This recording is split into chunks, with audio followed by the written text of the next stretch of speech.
time do you have? Do you think you have enough time to get all the work done that you want to do at work? Wow, everybody has enough time at work. Do you think you have enough time to spend with your family as much as you desire? Do you have enough time to vacation whenever you want and how much ever you think you need? And I guess we can cut short here.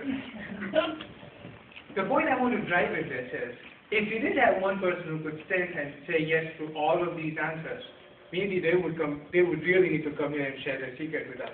And I was hoping Jennifer would be here because she could theoretically stand yes to all these questions. But for the rest of us and thousands of other people that we know around us, the answer to most of these questions is a no. And the only point I've tried to make is not that you're inefficient or anything, or we are inefficient or anything, but that we are really short on time. If we had a longer session, I would have asked another set of questions saying, how much easier is it for someone to ask $100 of you versus a couple of hours of volunteer time? And chances are, if you're like me, you really protect that $100 much better than you protect those 2 hours. And this isn't to say that we don't care about our time, but this is to say or show that we don't think about time as precious a commodity as it really truly is. Which brings us to Toastmasters.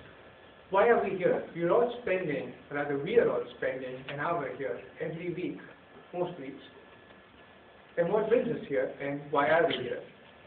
I ask this because there could be several reasons. You could be here because you want to work on your communication and leadership skills. Maybe you love networking and meeting friends across different departments.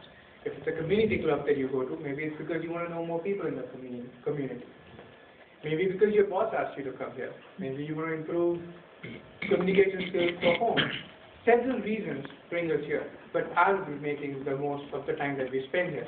Because every hour that you spend here is time away from work, is time away from your hobbies, it's time away from finishing work early or doing whatever it is early and going home to your families.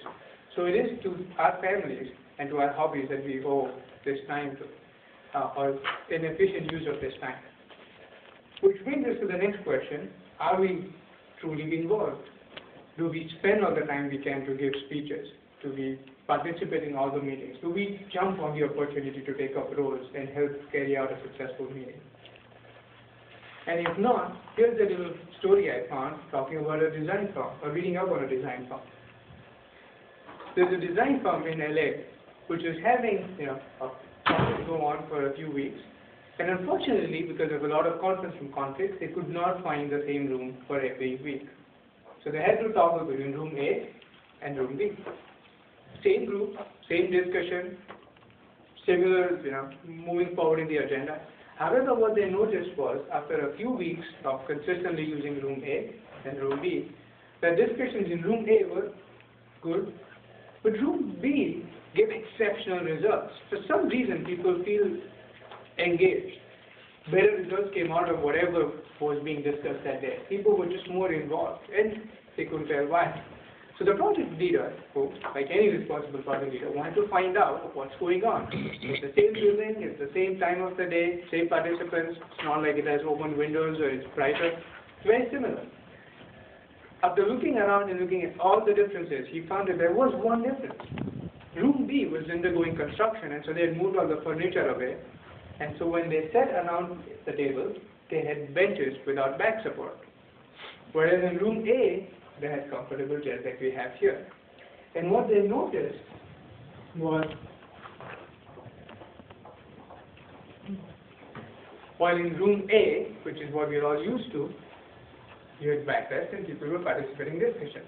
But in room B, where you did not have back support, people had to just lean forward because there's nothing to recline on. And there was a very subtle difference. Leaning forward, being involved and participating more, versus laid back, and not that they didn't care about the meeting, but it was just something that naturally made us stay away from the discussion or be less involved. And they saw a vast difference between how or what was achieved in those meetings. Same group of people, same project, same interest, but a difference in output.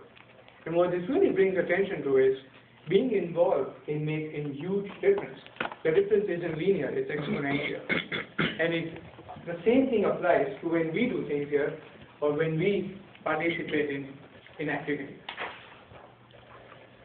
A lot of us have noticed here at Altera as well, the BlackBerry culture, which started off with texting and emailing while you're in meetings, has expanded to no one buys BlackBerries anymore, but into iPads and iPhones. And I was talking to a colleague recently, and he said, you know what, I see all these people using these devices, which is great because it gives great business opportunity for all the social networking stuff. However, and the world's so connected, which is awesome. However, what it also brings us to a point of realization is that meetings used to be more fun before, because everyone sitting in the room was participating into meetings and not doing their own thing. And I myself am guilty of the fact of checking my emails every once in a while, even at a toastmasters meeting. Why do I do that? Because there's just too much happening at the same time, and I want to be everywhere. Well, that's great, and you can say you're good at multitasking, but what that does is it takes out the energy from the things that you really want to spend time on. Like someone said, wasting time is not wrong as long as you waste it in a good way. So if you're wasting time re-energizing yourself, having fun, then that waste of time is fine. It's actually a good thing. However, if you end up wasting or squandering time without even realizing what happened to your time in the last 3 hours, that's a problem that we're talking about that we should fix. Here's a little exercise that could help you, that has helped me, and has definitely helped others that I work with, in making sure that we're making most of our time. We're only spending our time in what we truly care about. Because when someone asks you a question next time for what you want to do or where you want to spend your time, if the answer is anything other than a yes, I'm excited, don't do it. There is no room for maybe or okay, because we quite don't have enough time. And if you do the same for your Toastmasters meeting, give it 6 months, and we'll talk after 6 months as to how amazing this journey can be. Thank you.